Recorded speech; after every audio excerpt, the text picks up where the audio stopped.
शिक्षिका एवं मेरे प्यारे दोस्तों, आज मैं शिप्रा और मैं सृष्टि सप्तम द की छात्राएं आज आप सभी के समक्ष फिर से प्रस्तुत हुए हैं और आज बहुत ही विशेष विषय से रूबरू कराएंगे आप सभी को, जो कि है जेंडर इनइक्वालिटी, लैंगिक असमानता।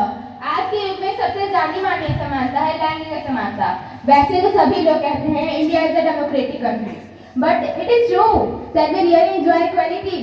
I think probably no, because when it comes to equality, everyone man gets chance to discriminate or bully. And it is a girl or a boy. This notion is stereotyping. It hampers and it creates a discrimination that results in inequality. असमानता का सबसे बड़ा कारण है हम, यानी समाज। समाज हमारे जीवन में बहुत बड़ी भूमिका को दर्शाता है और यही समाज समय आने पर न जाने क्या क्या हमसे करवाता है। I mean to say, हम सोने से लेकर जागने तक हर काम समाज के अनुसार करते हैं। अगर हम ज्यादा देर तक सोएंगे तो लोग कहेंगे कि अरे देखो ये उनकी ही लड़की है जो इतने देर तक सोते रहती है, अरे देखो ये उनका ही लड़का है जो दिन भर घूमते रहता है, आवारागर्दी करते रहता है। नहीं, उनसे एक सवाल है मेरा कि अगर कोई 1 बजे से 8 बजे तक सोता हो और 9 बजे से 12 बजे तक काम करता हो तो इसमें क्या बुराई है? अगर किसी की हॉबी घूमना हो और इसलिए वो अपनी लाइफ को एक्सप्लोर करना चाहता हो तो उसमें क्या बुराई है? Everyone has different lifestyle, different choices and different issues, but our society does not want to know this. Our society only want to judge people by their own imagination. हम तो अपने सपने भी समाज के हिसाब से देखते हैं। जैसे कहते हैं ना वो लोग, आज मैंने अपने सपने में अपना सपना पूरा होते हुए देखा, और उनका सपना क्या होता है? Doctor, IAS, engineer and that's it. क्यों कोई ये नहीं कहता कि मुझे किसान बनना है, मुझे अपने पैशन को फॉलो करना है, मुझे पेंटिंग करना पसंद है तो मुझे पेंटर बनना है? क्यों कोई ये नहीं कहता? I want to know this, why, क्यों? बिकॉज हमारा समाज हमें पेंटर, किसान या ठेला चलाने वाले की जरूरत नहीं देता, क्योंकि समाज के नजर में ये सब छोटे काम होते हैं। अगर हम में से कोई बोले कि मुझे डॉक्टर बनना है तो ऐसे कई लोग होंगे जो बोलेंगे कि अरे सबने अपने हिसाब से देखा करो, जो कर पाओ वो करो। और अगर किसी को किसान बनना हो क्योंकि उसे खेतों में जानकारी हो तो लोग कहेंगे कि अरे उसके पास कुछ थी नहीं ना इसलिए किसान बन गया। नहीं, मेरा एक प्रश्न है उनसे कि हमारा समाज हमसे चाहता क्या है? कुछ बड़ा वो हमें सोचने नहीं देता, छोटा वो हमें करने नहीं देता, तो हम करें तो क्या करें? असल में बात तो ये है कि कोई भी काम छोटा या बड़ा नहीं होता। No work is me, but क्योंकि छोटा अगर कुछ छोटी होती है तो वो सिर्फ और सिर्फ हमारी सोच होती है, बट काश ये बात हमारा समाज समझ पाता। समाज हमारे साथ यही नहीं छोड़ देता।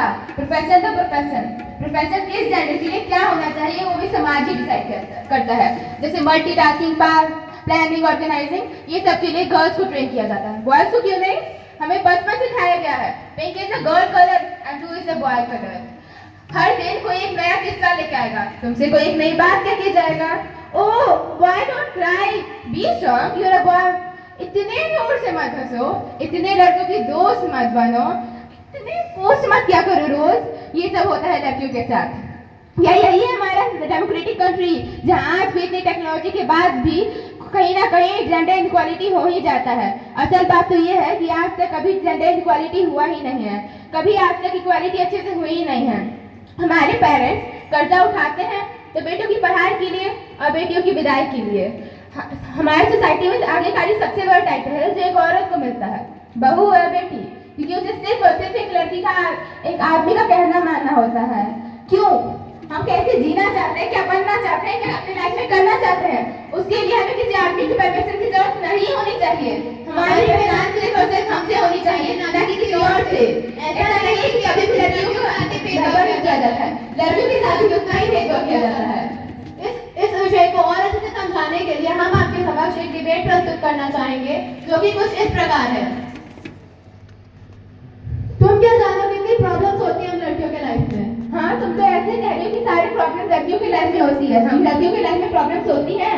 हाँ, तुम क्या जानो, जिस दिन से पैदा होते हैं उस दिन से ही बोझ कहलाने लगते हैं और बचपन से ही हमारे पिता हमारे गहनों के पैसे जुटाने लगते हैं। अगर तुम लोग पैदा होते ही बोझ कहलाने लगती हो तो हमारे बारे में तो सोचो जरा। हम लोग तो पैदा होते ही जिम्मेदारियों से घिरे होते हैं। We are surrounded by these duties and problems. तो और तुम लोग बता कर रो कर प्रॉब्लम्स बता तो सकती हो समाज को, हम लोग तो वो भी नहीं कर सकते हैं। ठीक है, पर हम अपनी फीलिंग्स बता कर भी क्या कर लेते हैं? अपनी मजबूरी से मजबूर होते हैं, क्योंकि लोगों को लगता है कि लड़कियां कुछ भी कर ले, करना तो है चूल्हा चौका ही है, आखिर में बनना तो नहीं किसी की बीवी ही है। हाँ वो तो बहुत अच्छे से पता ही है, कौन नहीं समझता है। अगर रास्ते पे किसी लड़की का एक्सीडेंट हो जाता है तो 4 हाथ आ जाएंगे उठाने को, अरे अरे क्या हुआ आपको, क्या हुआ, चेयर लाई मैडम के लिए। और यही कहीं लड़की का एक्सीडेंट हो जाए ना, कोई पूछने तक नहीं आता, चेयर लाइन तो बहुत दूर की बात हो गई। अरे वो तो तुम भी जानते हो 4 हाथ किस इरादे से आते हैं, और अगर बात छिड़ी गई है ना तो इसमें से भी बात कर ही लेते हैं। न जाने कितने लोगों से ठुकराए जाते हैं, क्या हमें बुरा नहीं लगता? कोई कहता है कि आपकी बेटी बहुत काली है, कोई कहता है कि आपकी बेटी बहुत मोटी है, कोई कहता है कि आपकी बेटी के कद बहुत छोटे, बहुत नाटी है। वो कहना क्या चाहते हैं हमें? उन्हें एक ऐसी लड़की चाहिए जो परफेक्ट है। पर बात तो ऐसी है कि लाइफ में कोई परफेक्ट होता ही नहीं है। ऐसा कोई भी एक ऐसा आदमी नहीं है जो एकदम परफेक्ट हो, जिसमें कोई बुराइयां ना हो, सिर्फ और सिर्फ अच्छाइयां ही हो। तो क्या तुम लोग ये नहीं करती हो? शादी की बात है तो शादी पे ही बात कर लिया जाए। अगर किसी लड़की को देखने जाती हो तो सबसे पहले ये देखती हो कि लड़का कमाने वाला है कि नहीं, और कमाता है तो कैसे कमाता है, मुझे खुश रहेगा कि नहीं। तो मैं सब लोग तुम लोग को ये समझ कर क्यों नहीं आता है कि कभी भी लड़का पैसे से खुशियाँ नहीं दे सकता है। अच्छा एक बात बताओ, तुम्हारे पास 2 चॉइस है, चूज वन। एक लड़का है जो जिसके पास पैसा बहुत है पर वो तुम्हें डांटता हो और खुश नहीं रखता, और एक लड़का है जिसके पास पैसा नहीं है पर वो तुमको खुश बहुत रखता है। खुश रखने वाले से सुनोगे ना तो पहली बात क्यों नहीं समझ आती, और बात अगर ठुकराने की है तो क्यों ना ठुकराएं। अगर तुम लड़कियां सक्सेसफुल फील्ड में किसी फील्ड में हार जाती हो, तुम लोग का लास्ट ऑप्शन शादी होता है, लेकिन हम लोग का लास्ट ऑप्शन कभी भी शादी नहीं हो सकता है, हम लोग का लास्ट ऑप्शन सुसाइड होता है। और हमारी प्रॉब्लम का क्या?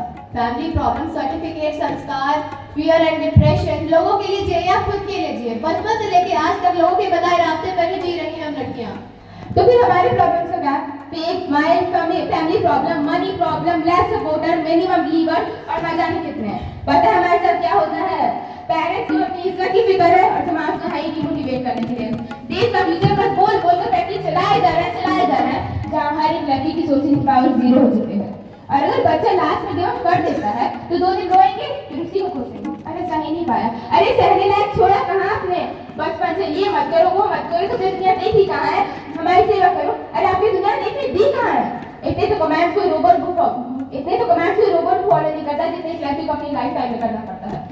हाँ वो तो है, पर हमारे बारे में भी सोचो ना। हमारी माँ हमसे कहती है कि कुछ भी गलत हो सबसे पहले आके मुझे बताना, और समाज को बदलना आसान नहीं है, इसलिए कपड़ों का बेशक ख्याल रखना। और हमें बचपन से ही सिखाया जाता है, an Indian woman when she is young she depends on her father, when she is married she depends on her husband, and when she is old she depends on her son. But why? The question is why society thinks that we aren't able to be an independent woman in our life. जिसपे भी तुम लोग बचपन से dependent होती हो ना, वो एक लड़का होता है। शायद यही कारण है कि हम लोग पे बचपन से जिम्मेदारियां बांधी जाती है, और शायद इसी वजह से हम लोग कभी भी अपने पैशन को फॉलो नहीं कर पाते हैं। और अकेलेपन की बात तुम तो ना ही करो। पता है मुझे दुनिया पहली बार तब मुश्किल लगी जब मुझे ये समझ आया कि जिस बात पे मुझे रोना आ रहा है उस बात पे तो मुझे जमाने पे हंसना है, लोगों के सामने मुस्कुराना पड़ा है। और पता है, और जो मुझ पे गुजरती है मुझ पे गुजरी है, अगर आप पे गुजरती तो आप भी गुजर जाते हैं। आशा करते हैं कि हमारे डिबेट से जो हम भी समझाना चाहते हैं आप समझ ही गए होंगे, और हम कुछ पंक्तियां बोलना चाहेंगे। अंकिता,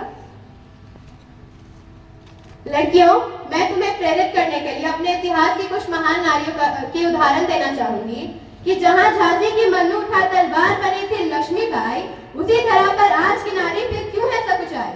बहुत हो रहे जुल्म अब उन पर और बहुत आभार, अब क्यों सहे तू अत्याचार और क्यों दाबे तू मन में बात। तुमने तो है बहुत चाह, नहीं मिला बराबर का सम्मान, मिला कदम अब पुरुषों से बढ़ा नारी का सम्मान। याद करो उस नारी को जो लाई थी देश में आंधी, बनी देश की महिला मुखिया पहली इंदिरा गांधी। याद कर इन्हीं नारी को, बढ़ा अब इच्छा शक्ति, निकल आ पर्दे के बाहर, बन जा देश की प्रगति। अब मैं लड़कों को प्रेरित करने के लिए कविता बोलना चाहूंगी। पर काश ये लोग सभी ये देख अगर पाते कि तुम तो खुद के कभी भी जाहिर नहीं करते वो बातें जिन बातों पे तुम घर वालों से लड़ना चाहते हो। ना तुम खुद के रोते हो ना कहते हो कि रोना है, ना तुम खुद के रोते हो ना कहते हो कि रोना है, ना डर को जाहिर करते हो जब डरना चाहते हो, ना वक्त पे खाना खाते हो तुम कैसे इतना हंसते हो जब अपने घर पे हार के घर पे आते हो, तुम कभी कैसे हंसते जब अपने ख्वाबों को बाहर मार के घर पे आते हो। तो मैं जानता हूँ तेरी आंखें नहीं रोती पर दिल रोता है, पर हम लड़के हैं मेरे भाई, हमारे साथ ऐसा ही होता है।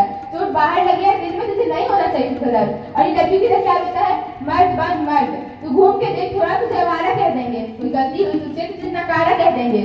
जीना है जितना जी ले, आगे जाके तुझे सिर्फ कमाना पड़ेगा। और जो खुद खर्चे करता है तो आजकल, आगे जाके तुझे एक पैसा बचाना पड़ेगा। अगर जेब में पैसा नहीं होगा तो कोई लड़की साथ नहीं देगी। याद रखना, तुझ पे कोई दया नहीं दिखाएगी, तो प्लेबैक थोड़ी ना है। याद रख, तेरे पापा की चप्पल तेरे पैरों में आने लगी है, समझ, तुझ पे जिम्मेदारी आने लगी है। तुझे भी अपने हौसले की उड़ान भरनी है ना, माँ बाप का नाम रोशन करना है ना, बहन की शादी धूमधाम से करनी है ना। मैं जानता हूँ तू नजरअंदाज कर देता है, पर तुझे भी दर्द होता है। मैं जानता हूँ तू नजरअंदाज कर देता है, पर तुझे भी दर्द होता है। हम दोनों तो समझ गए हैं कि बॉयज की भी उतनी ही प्रॉब्लम्स होती है जितनी गर्ल्स की होती है। और लास्ट में मैं बॉयज से कहना चाहती हूँ कि सुनो बॉयज, अपने बात को जाहिर करने में कैसा डर?